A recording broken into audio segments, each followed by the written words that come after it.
لیکن اسلام یہ کہتا ہے یہ زبردستی یہاں نہیں چلے گی. اگر کسی کو کوئی لڑکی پسند ہے تو قاعدے کے مطابق وہ اپنے نکاح کا پیغام بھیجے. لڑکی سے لڑکی کا باپ پوچھے یا لڑکی کی ماں پوچھے کہ فلاں جگہ سے تمہارا رشتہ آیا ہے, بیٹی کیا تمہیں وہ لڑکا پسند ہے؟ میرے بھائی اور اس لڑکی کو بتانا چاہیے پسند ہے تو ہاں, نہیں پسند ہے تو منع کر دے. لیکن لڑکی کی ناپسند ہونے کے باوجود دنیا کا کوئی باپ اپنی بیٹی کی شادی زبردستی کسی لڑکے کے ساتھ نہیں کرا سکتا ہے. اسلام نے اس بات کی اجازت نہیں دی ہے, منع کیا ہے.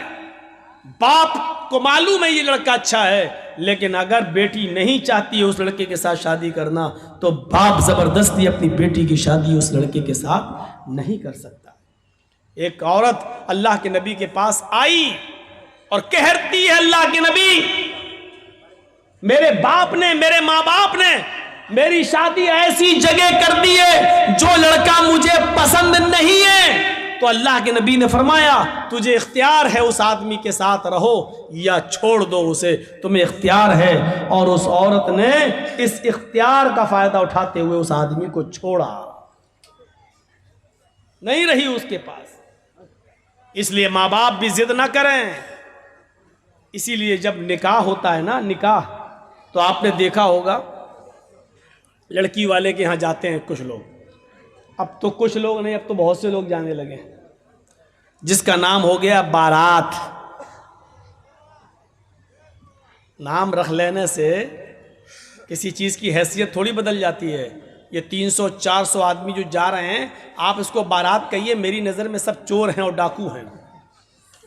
کسی چیز, اب شراب کا نام دوا رکھ دو تو وہ دوا تھوڑی ہو جائے گی, شراب ہی رہے گی. پہلے زمانے میں جب شروع میں یہ بارات کی رسم کہاں سے نکلی ہے؟ یہ جو 300-400 آدمی ایک شہر سے دوسرے شہر جب شادی ہوتی تھی تو لڑکا اکیلا نہیں جاتا تھا, کیونکہ راستے میں قافلوں پر حملہ ہو جاتا تھا, ان کو لوٹ لیا جاتا تھا. اس لیے لڑکی کو حفاظت کے ساتھ اس لڑکے کے گھر پہ لایا جائے. اس لیے پہلے زمانے میں 100-150 آدمی لڑکی کے گھر جاتے تھے اور اس لڑکی کو خیریت سے لا کر اس لڑکے کے گھر پہنچا دیتے تھے, تاکہ راستے میں اس لڑکی کو کوئی لوٹ نہ لے, اس کے زیور کو کوئی لوٹ نہ لے, اس کے سامان کو کوئی لوٹ نہ لے. اور یہ نئی نویلی بیوی جو آ رہی ہے کہیں اس کو اپہرن نہ ہو جائے, اس لیے 100-150 آدمیوں کی بارات جاتی تھی. اس مقصد دوسرا تھا, وہیں سے یہ رسم نکلی. جب آپ چوری کا زمانہ ختم ہو گیا ہے, اب لوٹ پاٹ ایسی نہیں ہوتی ہے کہ راستے ہی میں دولہا اور دلہن کو پکڑ کے روک لیا جائے, لیکن وہی رسم و رواج ہندوؤں سے چلا آ رہا ہے اور یہ دھیرے دھیرے مسلمانوں کے اندر بھی سرایت کر گیا ہے. اب بھی 200, 250, 300 آدمیوں کی بارات جا رہی ہے. پہلے مقصد کچھ اور تھا, اب مقصد کچھ اور ہے. میرے پیارے ساتھیوں, تو میں نے وہی کہا کہ نام کے بدل دینے سے یا نام رکھ لینے سے حیثیت چینج نہیں ہو جاتی ہے, حیثیت چینج نہیں ہو جاتی. اب وہاں لڑکے کا نکاح ہونا ہے, جرجی صاحب بیٹھے ہیں, فارم بھر رہے ہیں, مہر ویر سب بھر دیا کتنا, لیکن لڑکے کا نکاح بھی نہیں پڑھا سکتے ہیں جرجی صاحب. آپ کو معلوم ہے یہ اصول ہے, یہ قانون ہے شریعت کا. جرجی صاحب لڑکے کا نکاح نہیں پڑھا سکتے ہیں جب تک پہلے لڑکی کی اجازت نہ لے لی جائے. ایک وکیل ہوتا ہے, 2 گواہ ہوتے ہیں.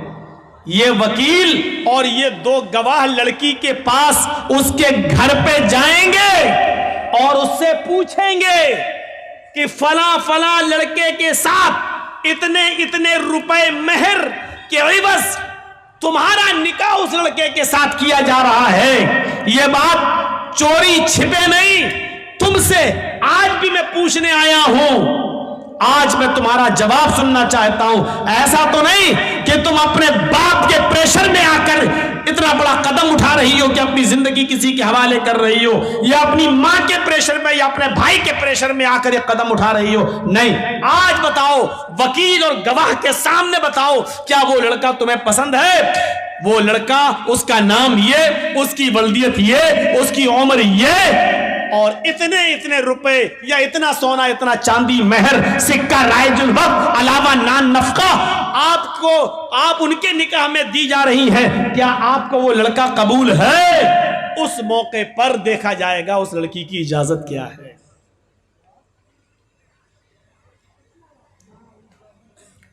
اللہ کے نبی فرماتے ہیں کہ اگر وہ خاموش رہ گئی، کنواری لڑکی، باکرہ لڑکی، اگر وہ خاموش رہ گئی تو یہی اس کی اجازت ہے۔ اگر وہ خاموش رہ گئی یہی اس کی اجازت ہے۔ یہاں پر بھی جہالت ہوتی ہے، معلوم ہے کیا ہوتی ہے جہالت؟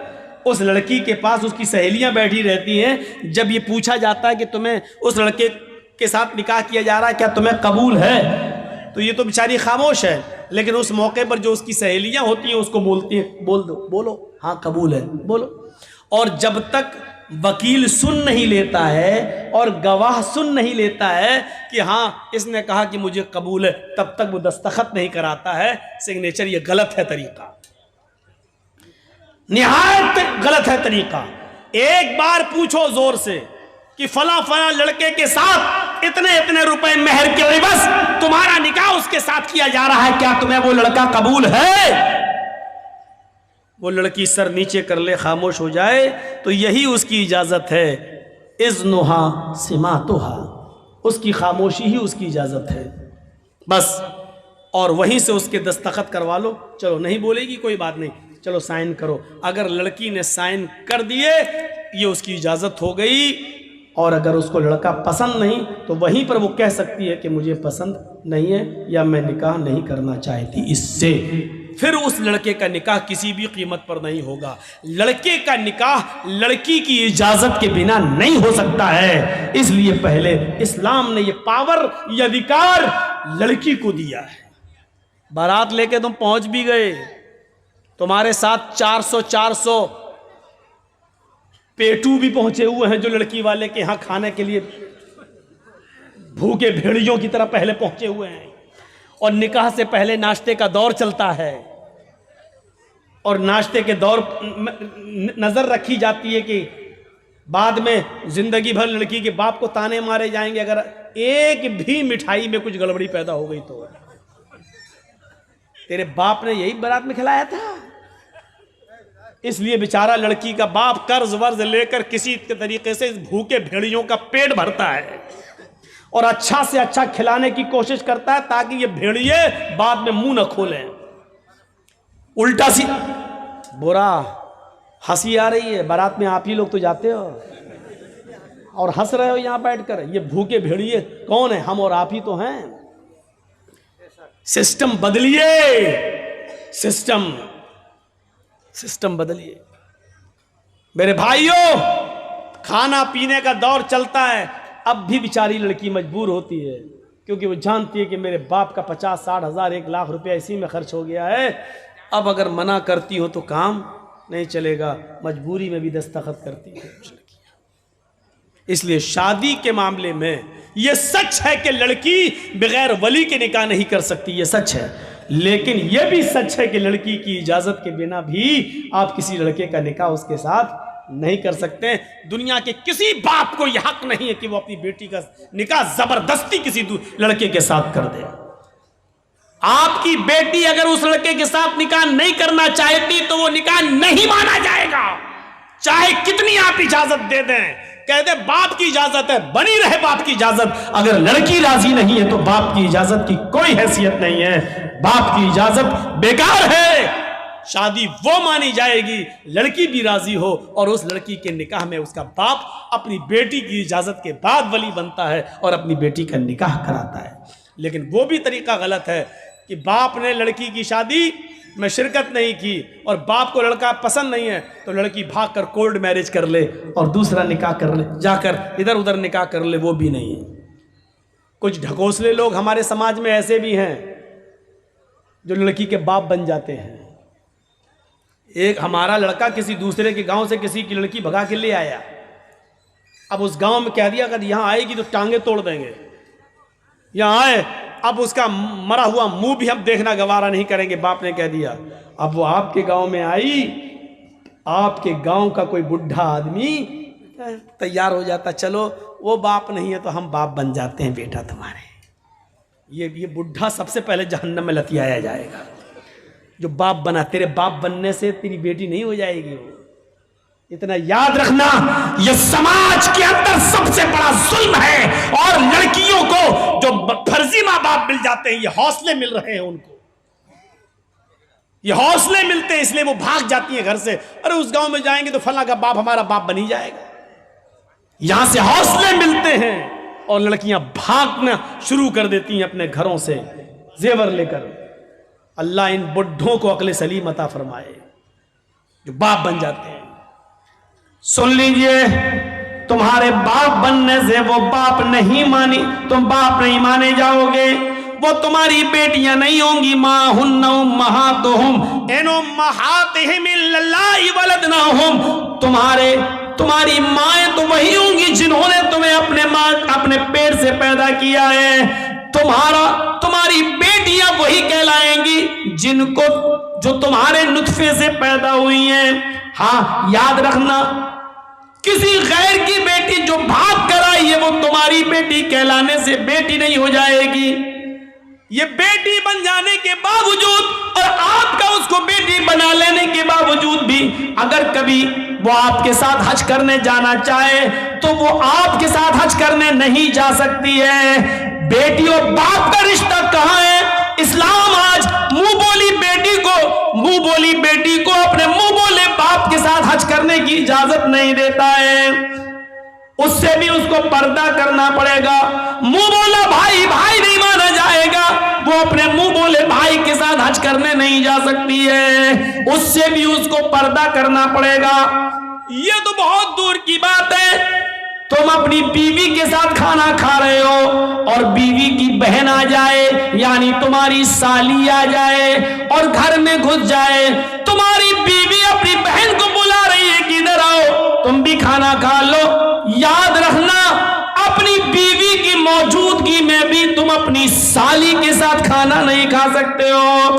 اپنی بیوی کی پرمیشن کے باوجود اپنی سالی کو موٹر سائیکل پہ بٹھا کر بازار نہیں لے جا سکتے ہو. اس کو اس کی سسرال چھوڑنے نہیں جا سکتے ہو. اس کو اسکول چھوڑنے نہیں جا سکتے ہو. اگر سسر نے بھی اجازت دے دی کہ میرے داماد جی اپنی سالی کو ذرا اسکول چھوڑاؤ, وہ کالج میں پڑھنے یا پڑھانے جاتی ہے, بیوی کی اجازت کے باوجود, سسر کی اجازت کے باوجود بھی آپ نہیں جا سکتے ہیں. اور ان کی اجازت کے باوجود آپ ایسا کر رہے ہیں تب بھی حرام ہے, حرام ہے, حرام ہے, ناجائز ہے, ناجائز ہے, ناجائز ہے. پردہ رہے گا. سالی کو بھی پردہ کرنا پڑے گا اپنے بہنوئی سے. یہاں تو سالیاں سب سے زیادہ بہنوئیوں سے مذاق کرتی ہیں. وہ جوتا کون چھپاتا ہے؟ یہ رسم کہاں سے نکلی ہے؟ بات تھوڑی سی گھوم گئی اور ادھر نکل گئی.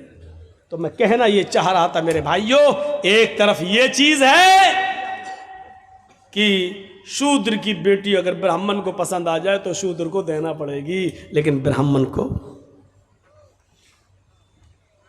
شودر کی بیٹی پسند آ جائے تو, اور شودر کو پسند آ جائے تو راجا کو چاہیے کہ اس کی آنکھ پھوڑ دے. یہ ظلم, یہ ستم دیکھیے, یہ ظلم اور یہ ستم. آسانیاں پیدا کرو نکاح کے اندر تاکہ لوگ جن کے گھروں میں بیٹیاں بیٹھی ہوئی ہیں ان کے نکاح ہو جائیں. آج ایک موٹر سائیکل نہیں ہے دینے کے لیے, اس لیے اس کی عمر بڑھتی جا رہی ہے. اس لڑکی کی عمر اتنی بڑھ رہی ہے کہ اس کی دوسری بیٹی بھی شادی کے لائق ہو گئی ہے, لیکن ابھی بڑی بیٹی کا نکاح نہیں ہوا ہے. تب تک دوسری بیٹی جوان ہو گئی ہے, اس کو بھی ایک موٹر سائیکل چاہیے داماد کو دینے کی. کیا سماج اس کا ذمہ دار نہیں ہے؟ ہر گاؤں میں ایک مدرسہ چلا لیتے ہو, ہر گاؤں میں مسجدیں بنا لیتے ہو, اس کی کمیٹیاں بن جاتی ہیں.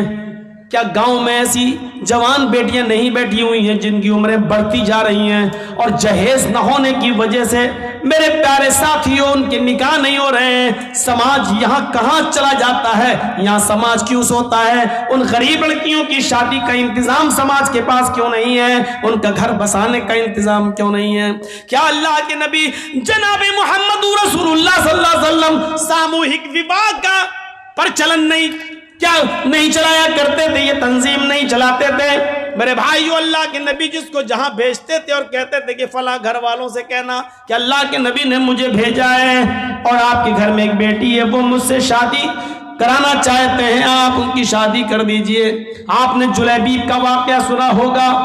جلیبیب جو شکل و صورت میں بہت زیادہ کالے کلوٹے تھے، وہ جلیبیب جن کی شکل و صورت جو لڑکی دیکھتی نکاح کا پیغام ٹھکرا دیتی اور نکاح کرنے سے منع کر دیتی۔ اللہ کے نبی نے ایک مرتبہ جلیبیب سے کہا، جلیبیب کیا بات ہے، تمہاری عمر بڑھتی جا رہی ہے اور تم نکاح نہیں کر رہے ہو؟ جلیبیب نے اپنی بات بتائی کہ اللہ کے رسول ایسا معاملہ ہے، میں جس گھر میں پیغام بھیجتا ہوں جب لڑکی میری شکل دیکھتی ہے تو نکاح کا انکار کر دیتی ہے۔ آپ نے کہا جاؤ فلاں مدینے کے فلاں گھر میں جاؤ، وہاں ایک بہت ہی خوبصورت ایک صحابی کی بیٹی رہتی ہے، اس صحابی سے کہنا کہ مجھے اللہ کے رسول نے بھیجا ہے اور میرا یہ لیٹر، میرا یہ خط اس کو دے دینا، میں اس میں تمہارے نکاح کی بات لکھ رہا ہوں۔ جلیبیب اللہ کے نبی صلی اللہ علیہ وسلم کا لکھوایا ہوا خط جلیبیب لے کر جاتے ہیں اور مدینے کے اس گھر میں پہنچتے ہیں جس گھر کے اندر ایک لڑکی ہے اور وہ بھی بہت خوبصورت انصاری بیٹی۔ جلیبیب نے اس کے گھر کا دروازہ کھٹکھٹایا، لڑکی کا باپ باہر نکلا، دروازہ کھولا، اس نے کہا ہاں بولو جلیبیب کیسے آنا ہوا؟ جلیبیب نے کہا السلام علیکم۔ صحابی نے کہا وعلیکم السلام۔ آنا کیسے ہوا؟ یہ لیٹر دیا جناب محمد رسول اللہ نے۔ صحابی نے جب وہ لیٹر پڑھا تو اس میں لکھا ہوا ہے حاضی رسالت من جانب محمد رسول اللہ صلی اللہ علیہ وسلم، یہ خط محمد رسول اللہ کی طرف سے دیا جا رہا ہے۔ آپ نے اس صحابی کا نام لکھ کر کہا تمہارے گھر میں ایک بیٹی ہے، میں جانتا ہوں کہ وہ بیٹی بھی بالغ ہو چکی ہے اور تم کہیں نہ کہیں اس کا نکاح کرنے والے ہو، میری نظر میں جلیبیب بہت نیک لڑکا ہے، لہٰذا اپنی بیٹی کا نکاح جلیبیب سے کر دو، اور یہ میں تمہیں مشورہ نہیں دے رہا ہوں بلکہ یہ میرا حکم ہے کہ تم اپنی بیٹی کا نکاح جلیبیب سے کر دو۔ جلیبیب کا چہرہ دیکھتا وہ صحابی، کہتا یہ کیسے ہو سکتا ہے، بیٹی میری ہے اور جلیبیب کی شکل و صورت اتنی بھیانک، اتنی کالی شکل و صورت ایسی، کہتا ہرگز نہیں، میں اپنی بیٹی کا ہاتھ تمہیں کیسے دے دوں؟ جلیبیب کہتے ہیں میں کہاں کہہ رہا ہوں، مجھے تو اللہ کے رسول نے یہ لیٹر دے کر بھیجا ہے۔ اندر سے جب لڑکی جلیبیب کی اور اپنے باپ کی بحث سنتی ہے تو تھوڑا سا باہر نکل کے آتی ہے اور کہتی ہے ابو جان کیا بات ہے؟ کہا بیٹی یہ اللہ کے نبی نے لیٹر دیا ہے۔ بیٹی نے جب وہ لیٹر پڑھا تو لیٹر پڑھنے کے بعد کہتی ہے ابو جان اس سے تو میں بھی نکاح نہیں کرنا چاہتی، لیکن لیٹر میں تو لکھا ہوا ہے کہ یہ میرا حکم ہے، مشورہ نہیں۔ اللہ کے رسول کا حکم اگر ہم نے نہیں مانا تو ہماری آخرت بھی برباد ہو جائے گی اور دنیا بھی برباد۔ نبی اکرم کا فیصلہ ہمیں ہر حال میں ماننا ہے۔ میں بھی نہیں چاہتی ہوں کہ اس آدمی سے نکاح کروں، لیکن محمد رسول اللہ کا فرمان ہے، اس لیے آمنا و صدقنا، ہمیں ماننا پڑے گا۔ اللہ کے نبی نے کہا ہوتا مشورہ ہے تو میں نہیں بھی مانتی، لیکن یہ تو حکم ہے، مشورہ نہیں، اس لیے ماننا پڑے گا۔ باپ نے کہا بیٹی کیا بات کرتی ہو، ذرا اس کی شکل تو دیکھو، اس کا چہرہ تو دیکھو، اس آنے والے کو تو دیکھو، اس کی شکل کی طرف تو جاؤ۔